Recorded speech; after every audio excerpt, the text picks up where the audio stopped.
సమస్యలు తిరిగి కూడా వందనాలు చూపిస్తున్నాను. ఆయన మా తల్లి నూతనంగా మందిరాన్ని ఆయన పునాదిస్తుండగా ప్రభా నీ బిడ్డలు నీ పరిశుద్ధాత్మ శక్తితో నింపండి ప్రభా 200 ఆత్మతో నింపండి ప్రభా బిడ్డ ఆయన బిడ్డను దీవించి ఆశీర్వదించమని కుటుంబాన్ని దీవించి ఆశీర్వదించమని ఇది నష్టంతో నింపమని ఏసునాం పేరట అడుగుతున్నాను పరమ తండ్రి.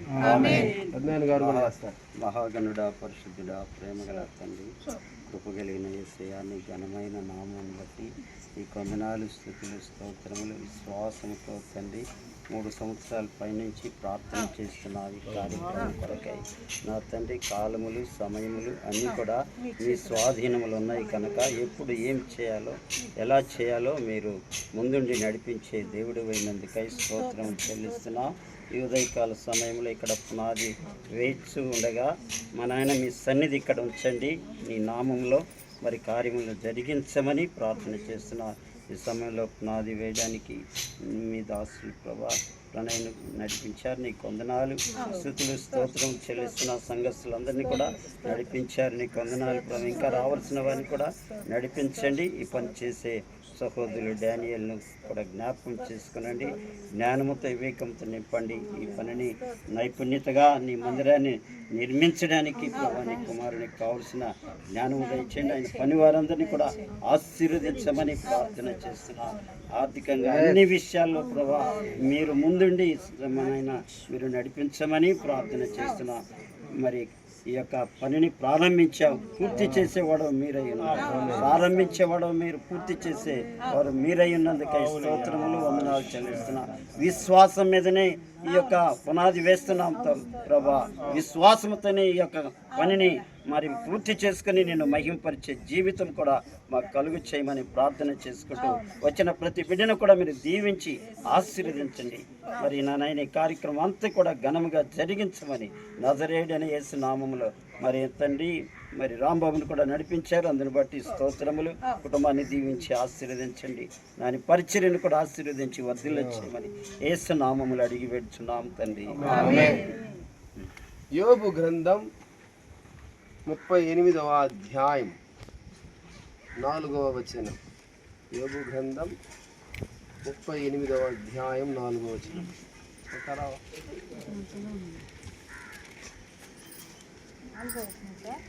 నేను భూమికి పునాదులు వేసినప్పుడు నీవెక్కడ ఉంటివి? నీకు వివేకము కలిగి ఉన్న ఎడల చెప్పు. చిన్న ప్రార్థన. రేంగల్ తండ్రి నీ పాదాలు పొందనాలు. గొప్ప దేవుడు నాయన, మా పక్షాన నిలుస్తున్న దేవుడు, నీవు ఆకాశం నుంచి చూస్తున్న దేవుడు, నీ పరలోక దూతలు మీరు తిలకిస్తున్నారు, మందిర సరిహద్దుల్ని పెంచడానికి ఇష్టపడుతున్నారు, యజ్ఞాన్ని చేస్తున్న పరిచర్ను మీరు దీవించబోతున్నారు, మన కష్టాన్ని మీరు చూస్తున్నారు, అందులో బట్టి వందనాలు దేవా, సహాయం చేయండి. ఇదిగో నాయన ఈ ఆరాధన ఆది నుంచి ఆఖరి దాకా మీరే ఉండమని ప్రార్థన ఆలకించమని ప్రభువు యేసుక్రీస్తు వారి నామములో అడిగి వేడుకుంటున్నాను తండ్రి. యోబుతో దేవుడు ఒక మాట అంటున్నాడు. ఏమంటున్నాడు చెప్తారా? యోబు, ఈ భూమికి నేను పునాది వేసినప్పుడు నువ్వెక్కడ ఉన్నావు? తర్వాత ఒక మాట అన్నాడు, నీకు వివేకముగాని ఉంటే చెప్తావా అన్నాడు. ఈ భూమి అంతటికి పునాది వేసాడంట. ఎక్కడ వేసాడో, ఎంత పెద్ద పునాదో. నేను ఇలా అనుకున్నా ఈ వాక్యం ధ్యానించేటప్పుడు, ఆయన ఎంత పెద్ద దేవుడు. మళ్ళీ చెప్పనా, ఈ భూమి మీద ఆయన కాలు పెడితే అది ఆయనకి పాదపీఠం. ఏంటంట? ఆకాశం ఏంటంట ఆయనకి సింహాసనం. అలాంటి దేవుడు యోబుతో ఒక క్వశ్చన్ వేస్తున్నాడు. యోబు, నేను ఈ భూమికి పునాది వేశా, ఎక్కడ వేసానో చెప్పగలవా? వివేచన ఉంటే చెప్తావా? ఎంత గొప్ప దేవుడు. వేయబడిన ప్రతి పునాది కొత్తది కాదు, ఇప్పుడు మనం వేసేది ఆల్రెడీ దీనికి పునాది వేయబడి ఉంది. అయితే దేవుడు అంటాడు, మందిరాన్ని కట్టమని మొట్టమొదటిగా ఎవరు చెప్పాడు? ఆయన చెప్తారా? దావీదుకు చెప్పాడు. దావీదు గారు కట్టలేకపోతే ఇంక నీ వల్ల కాదు, నీ కుమారుడికి అప్పు చెప్పన్నాడు. మందిరాన్ని నిర్మించాలంటే మామూలు విషయంగా పరిశుద్ధత అవసరం. ఏంది? మందిర నిర్మాణం జరుగుతుందంటే సంఘముల పరిశుద్ధత కావాలా, విశ్వాసుల పరిశుద్ధత కావాలా, మిమ్మల్ని నడిపిస్తున్న యాజకుడిలో పరిశుద్ధత కావాలా. అందుకని అన్నాడు ఒక మాట, ఈ మందిరం పునాది పడుతుందంటే మీరందరూ పరిశుద్ధత గుంపులో ఉన్నారు అని నేను ఎరుగుతాను. హల్లెలూయా, హల్లెలూయా. ఈ దైవజనుడు మీ దైవజనురాలు ఇద్దరు మిమ్మల్ని పరిశుద్ధతలోకి నడిపిస్తున్నారు అని నేను ఎరుగుతాను. హల్లెలూయా, హల్లెలూయా. అందుకనే దేవుడు ఒక మాట అన్నాడు, ఆ మాటను మీకు నేను పరిచయం చేయదలుచుకున్నా. ఏంటంటే అది మోషే ఎవ్వరు కూడా నా పర్వతం మీదకి ఎక్కకూడదు, నువ్వు ఒక్కడివే నా పర్వతం మీదకి రావాలి అన్నాడు. గుర్తుందా మీకు ఆ మాట? ఎక్కడో చూడండి, నిర్గమకాండం 24వ అధ్యాయం, నిర్గమకాండం 24వ అధ్యాయం 12వ వచనం చదువుతారా? అప్పుడు యెహోవా మోషేతో ఇలా అన్నాడు, నీవు కొండ ఎక్కి నా యొద్దకు వచ్చి నీవు వారికి బోధించినట్లు నేను రాసిన ఆజ్ఞలను ధర్మశాస్త్రమును రాతి పలకలను నీకిచ్చెదనగా మోషేయు అతని పరిచారకుడైన యెహోషువ లేచిరి. మోషే 19వ అధ్యాయం 12 నుంచి 13 వరకు చదవండి. నిర్గమకాండం 19వ అధ్యాయం 12 నుంచి 13 వరకు టకటక. మరియు మోషే మామ అయిన ఇత్రో ఒక దహన బలిని బలులను దేవునికి అర్పింపగా అహరోనును ఇశ్రాయేలీయుల పెద్దలందరూ మోషే మామతో దేవుని సన్నిధిని 19:12 నుంచేనా దేవుని సన్నిధిని భోజనము చేయవచ్చిరి. మరునాడు మోషే ప్రజలకు ఆ పర్వతమునకు చుట్టూ హద్దు వేసి ప్రజలకు హెచ్చరించవలెను. మీరు ఈ పర్వతముకు ఎక్కకూడదు, దాని అంచుకైనను తగలకూడదు. భద్రము సుమి, ఈ పర్వతము ముట్టు ప్రతివానికి మరణ శిక్ష విధింపబడుతుంది. ఎవడును చేతితో దాన్ని తాకూడదు. ముట్టినవాడు రాళ్లతో కొట్టబడవలెను. మనుషుడు గాని మృగము గాని బ్రతకకూడదు. బూరధ్వని చేయనప్పుడు వారు పర్వతము యొద్దకు రావలెను. అప్పుడు మోషే ఎక్కడున్నాడంటే మోషే మటుకు పర్వతం మీద ఉన్నాడు. నాకు అది అర్థం కాదు. మిగతా ప్రజలందరూ ఏడున్నారు? పర్వతం కింద ఉన్నారు. దేవుడు చెప్తున్నాడు దాన్ని తాకకూడదట, పశువు తాకకూడదంట, ముట్టకూడదట. మోషే ఏడుండాలంటే నూరా నీతో మాట్లాడే నేను మాట్లాడతాను. నేను అంటాను, ఎందుకని మోషేని మాత్రమే పిలిపిస్తున్నాడు?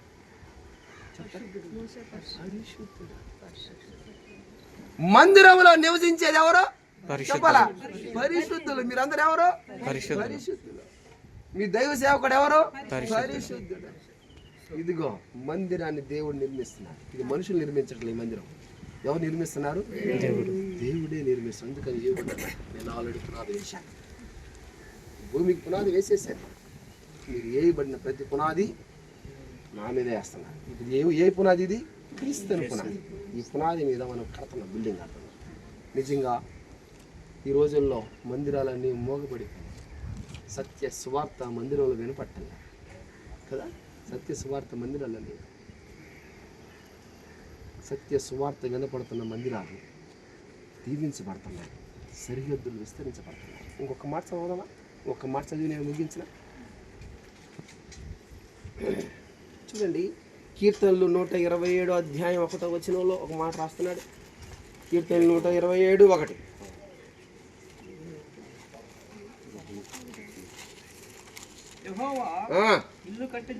యెహోవా ఇల్లు కట్టించని ఎడల దాన్ని కట్టువాని ప్రయాసము వ్యర్థమే.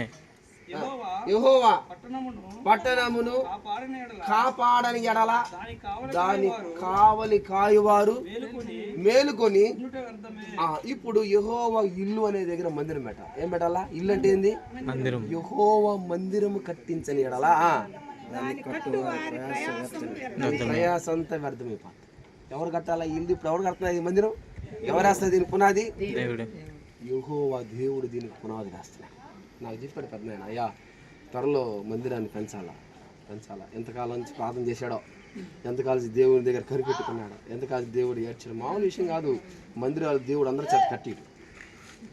అవును కదా పెద్దమ్మ? మందిరాన్ని దేవుడు ఒక వ్యక్తి చేత కట్టిస్తున్నాడు అంటే ఆయనకి ఎంత పెద్ద ప్రార్థన జీవితం కలిగిన వాడో, దేవుడి దగ్గర ఎంత ఏడ్చాడో కదా.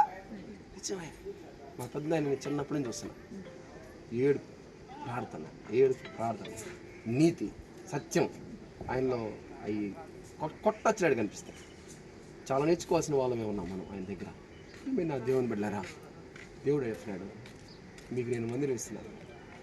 ఆ మందిరం నూతనమైన మందిరంలో మీరందరూ మళ్ళీ నన్ను ఆరాధించాలి. హల్లెలూయా. ఆయన స్తుతించాలి. హల్లెలూయా. ఆయన్ని కనపరచాలి. ఆయన నామ మహిమార్థము కొరకే మనం బ్రతకాలి. ఏంది? ఆయన నామం కొరకే బ్రతకాలి. ఒక భక్తుడు ఇలా అంటాడు, చనిపోయిన ప్రకాష్ గంటలు గారు ఒక మాట అంటాడు, నువ్వు తిన్నా ఆయన కోసమే తినాలా, నువ్వు పని చేసినా ఆయన కోసమే పని చేయాలా, నువ్వు వంటలు తవ్వినా ఆయన కోసమే, నువ్వు ఇంట్లో వంట వండినా ఆయన మహిమపరుస్తూ ముందుకు సాగిపోవాలి. ఈ మందిరం బహుగా వర్ధులు కాక ప్రార్థన చేసుకున్నాం. ఇక్కడ ఏదైనా నువ్వే మాట్లాడాలి. ఇదిగో నీ ప్రజలకు అనేక విషయాలు తెలియపరచడానికి నీతో మాట్లాడతాను నేను. అయ్యా నాయన, నీ దాసుడి చేత మాట్లాడించి ఈ మందిరానికి మీరు పునాది వేస్తున్నారు. అందును బట్టి వందనాలు స్తోత్రాలు. ఇదిగో నాయన, యెహోవా ఇల్లు కట్టించని ఎడల కట్టువాని ప్రయాసం వ్యర్థం. మందిరం ఇల్లు అంటే మందిరం అని తెలియపరుస్తున్నాం. మందిరాన్ని మేము కట్టకూడదు నాయన, అది మీరు కడుతున్నారు. అందును బట్టి నీకు వందనాలు స్తోత్రాలు చెల్లించుకుంటున్నాను. దేవా, ఈ సంఘ బిడ్డల్ని దీవించండి. ఇదిగో ఈ బెతస్తా ప్రార్థన మందిర సరిహద్దులు విశాలపరచండి. ఇదిగో తండ్రి నాయన, యాజకుడికే కాదు సంఘ విశ్వాసులకు కూడా బాధ్యత నేర్పించండి. ఇదిగో గొర్రెలు కంటే ఇదిగో ఆ కరిన గొర్రెలను యజమాని వాటిని మేపుతాడు. ఇదిగో నాయన, నీ బిడ్డలకు నేర్పించండి. మందిరం, కొత్త మందిరం అది నిర్మించబడింది. మా మందిరంలోనికి రండి. ఇదిగో మీరు పరిశుద్ధుల గుంపులో చేరండి అని నీ బిడ్డలో నాయన సువార్త చాటి చెప్పడానికి నీ కృప దయచేయండి. ఇదిగో ఇది నిర్మిస్తున్న బేల్దారి మేస్త్రులు జ్ఞాపకం తెచ్చుకో. ఇదిగో తండ్రి నాయన, లోతుగా వేయడానికి కృప దయచేయండి. రాబోతున్న దినాల్లో తండ్రి నాయన, ఇదిగో ఇక్కడ వేస్తున్న పిల్లలు కానీ, అయ్యా ఇక్కడ నిర్మిస్తున్న ప్రతి పిల్లలు కానీ తన బలముగా ఉండడానికి కృప దయచేయండి. విస్తరించండి నాయన. అయ్యా నీకు వందనాలు. ఎంతో కన్నీటి, ఎన్నో కన్నీరు, ఎంతో దుఃఖం, ఎంతో వేదన, ఎంతో డబ్బు అయ్యా దీనిలో నాయన వెచ్చించిన పరిస్థితులు కనపడుతున్నాయి.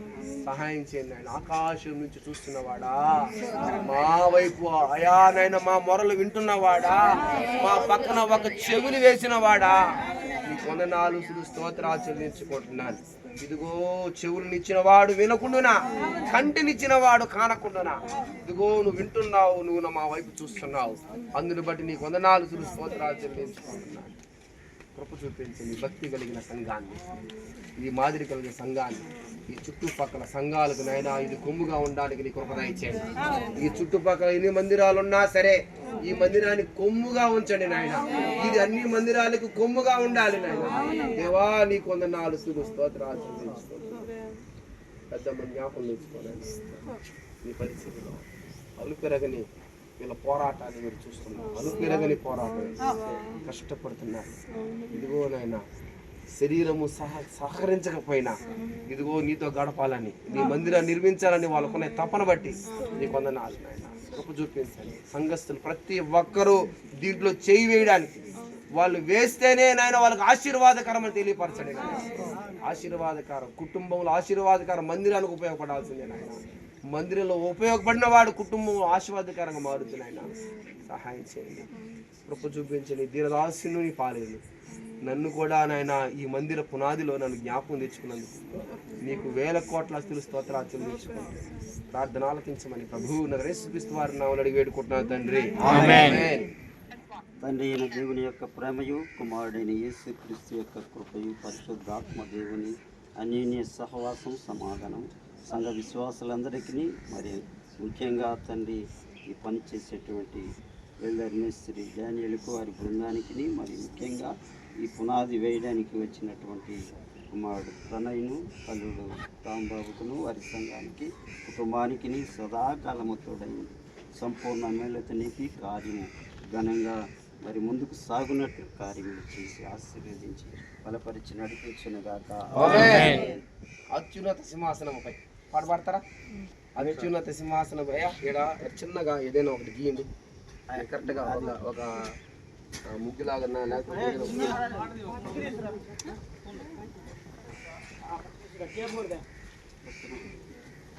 అత్యున్నత సింహాసనముపై మూడు రాయలన్నా 7 రాయలన్నా 3 రాయలన్నా 7 రాయలన్నా 3 పెట్టి ఆసీనుడవైన దేవా అత్యంత ప్రేమ స్వరూపివి నీవే ఆరాధింతును నిన్నే. హల్లెలూయా హల్లెలూయా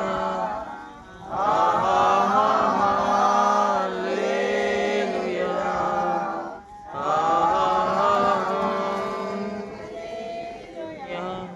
నెక్స్ట్ జ్యోతిర్మయుడా స్తోత్రం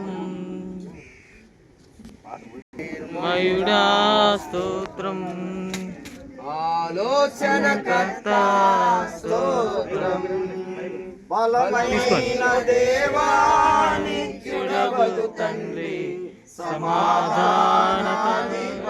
స్తోత్రం బలమైన దేవానిత్యుడగు తండ్రి సమాధానాధిపతి స్తోత్రం. హల్లెలూయా హల్లెలూయా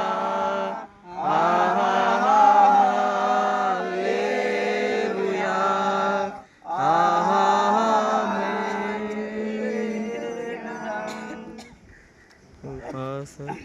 కృపా సత్య సంపూర్ణ స్తోత్రం కృపతో రక్షించితివి స్తోత్రం కృపా సత్య సంపూర్ణుడ స్తోత్రం కృపతో రక్షించితివి స్తోత్రం నీరాజమిచ్చి విమోచించినావే నా రక్షకర్త స్తోత్రం నీరక్తమిచ్చి విమోచించినావే నా రక్షణకర్త స్తోత్రం. హల్లెలూయా హల్లెలూయా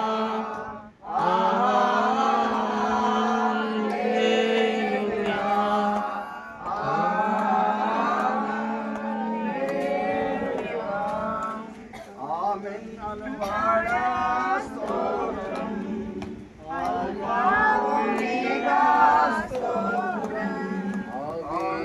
వాడా స్తోత్రం అల్ఫా ఒమేగా స్తోత్రం అగ్ని జ్వాలల వంటి కన్నులు కలవాడా అత్యున్నతుడా స్తోత్రం అగ్ని జ్వాలల వంటి కన్నులు కలవాడా అత్యున్నతుడా స్తోత్రం. హల్లెలూయా హల్లెలూయా హల్లెలూయా హల్లెలూయా.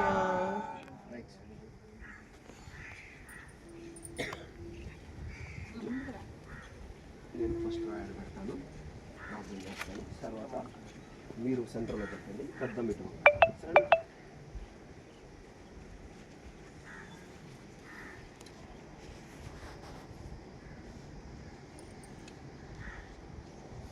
అందరు కళ్ళు మూసుకున్నట్లయితే ప్రార్థన చేసుకుంటాం. పరిశుద్ధుడవు సర్వశక్తిమంతుడవు నాయనా, నీ పాదాలకు వందనాలు స్తుతులు స్తోత్రాలు చెల్లించుకుంటున్నాను. గొప్ప దేవుడు నాయనా, ఇదిగో ఈ మందిరమునకు పునాది వేస్తుండగా నాయనా మా పక్షాన మీరు ఉండండి. ఏ కొరత లేకుండా చేయండి. ఏ విధంగా దీన్ని నిర్మించాలనుకుంటున్నాడో నీ దాసుడు ఆ విధంగా నిర్మించడానికి కృప దయచేయండి అయ్యా. ధనమును దయచేయండి. ఇదిగో మనుషుల మనసులు మీరే పురుకొల్పనించండి. గొప్ప కార్యాలు, అద్భుత కార్యాలు, ఆశ్చర్య కార్యాలు నాయన జరిగించండి అయ్యా. మా చిన్న సంఘాన్ని జ్ఞాపం తెచ్చుకోను ఆయన. ఈ చిన్న సంఘ సరిహద్దులను విశాలపరిచిన ఆయన అయ్యా నాయనా, నీకు వందనాలు స్తోత్రాలు. మీరు అంటున్నారు, యోబు నేను ఈ భూమికి పునాది వేసినప్పుడు నువ్వు ఎక్కడున్నావు? మేము లేవు నాయనా. ఇదిగో నువ్వు వేసిన ఈ పునాది మీదే మేము నిర్మిస్తున్నాం అయ్యా. మా పునాది నీవే, మా బండవు నీవే, మా దేవుడవు నీవే, మా రాజువు నీవై ఉన్నావు. అందును బట్టి నీకు వందనాలు స్తోత్రాలు చెల్లించుకుంటున్నాను అయ్యా. సహాయం చేయండి, కృప చూపించండి అయ్యా. కన్నీటి ప్రార్థనకు మీరు ఇచ్చిన జవాబుకాయ నీకు వందనాలు స్తోత్రాలు చెల్లించుకోండి. ప్రార్థన ఆలకించమని ప్రభువు యేసుక్రీస్తు వారి నామములో అడిగి వేడుకుంటున్నాను తండ్రి. ఆమేన్. యేసు రక్తమే జయం.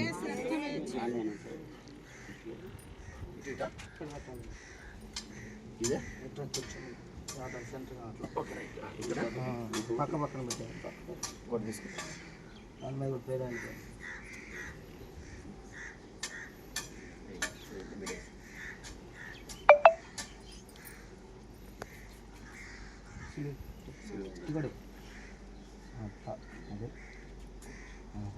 పరిశుద్ధుడా ప్రేమగల తండ్రి, ఈ సమయంలో తండ్రి పునాది వేయడానికి ఈ దినాన్ని, ఈ సమయాన్ని ఏర్పాటు చేసిన గొప్ప దేవుడు కనుక నీకు స్తోత్రాలు.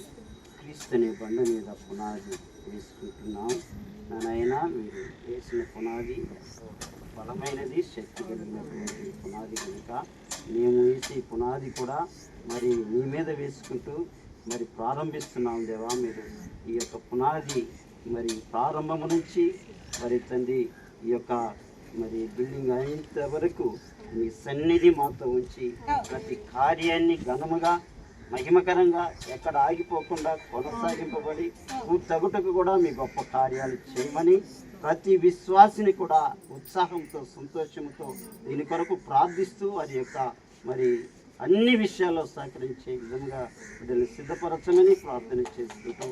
నజరేయుడైన యేసు నామములో ప్రతి చీకటి కార్యాలను లయపరుచుకుంటూ వస్తున్నాం. మీ పరిశుద్ధాత్మ శక్తితో ఇక్కడ ఈ యొక్క మరి పునాది రాయి వేస్తున్నాం. మీ రక్తాన్ని ఇక్కడ ప్రోక్షించుకుంటూ వస్తున్నాం. కార్యాలు చేయమని యేసు నామములు అడిగి వేడుచున్నాం తండ్రి. తండ్రి కుమార్ పరిశుద్ధాత్మ ఏక నామములు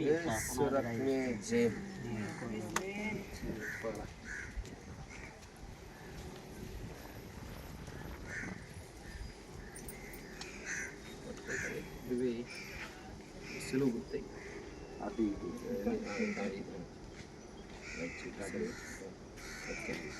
ప్రార్థన చేయమా.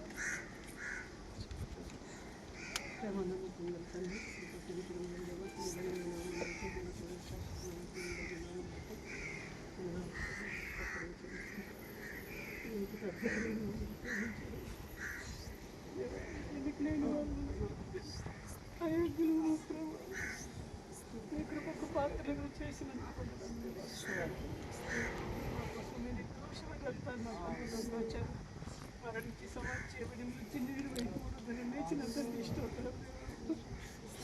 3 సంవత్సరాల నుంచి నేను ఎంతగానో ప్రయాసం ప్రార్థన చేస్తున్నాను. ఇక నన్ను మీరు ఆశీర్వదించిన దాన్ని బట్టి అవునయ్యా.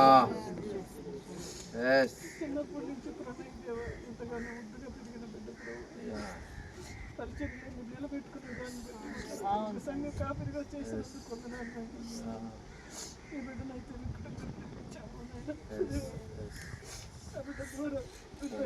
ఏర్పాటు చేసి స్తోత్రాలు బిడ్డ కుటుంబానికి కుటుంబం జీవించండి, ఆశీర్వదించండి, సంఘాన్ని జీవించండి.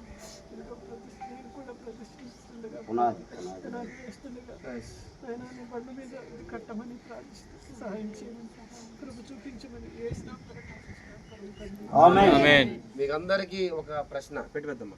తండ్రి కుమార పరిశుద్ధాత్మ నామములో ప్రతిష్ఠిస్తున్నాం, పునాది వేస్తున్నాం. మీకు అందరికి ఒక ప్రశ్న.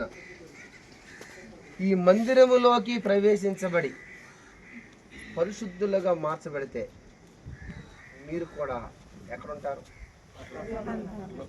పరలోకం ఉంటాం. ఈ మందిరంలోకి ప్రవేశించబడి పరిశుద్ధులుగా మార్చబడిన తర్వాత మీరందరూ ఎక్కడ ఉండాలని దేవుడు కోరుకుంటారు తెలుసా? మోషే ఎక్కిన పర్వతం మీద ఉంటారు. హల్లెలూయా. ఇప్పుడు అందరం మనం ఆ పర్వతాన్ని చూస్తున్నాం. ఎవరైతే పరిశుద్ధపడి ఈ మందిరానికి వచ్చి పరిశుద్ధంగా ప్రతిష్ఠించబడిన మీరు ఎక్కడ ఉంటారు? మోషే ఎక్కిన పర్వతం. దేవుడు మీతో అక్కడ మాట్లాడుగాక. కూర్చోండి.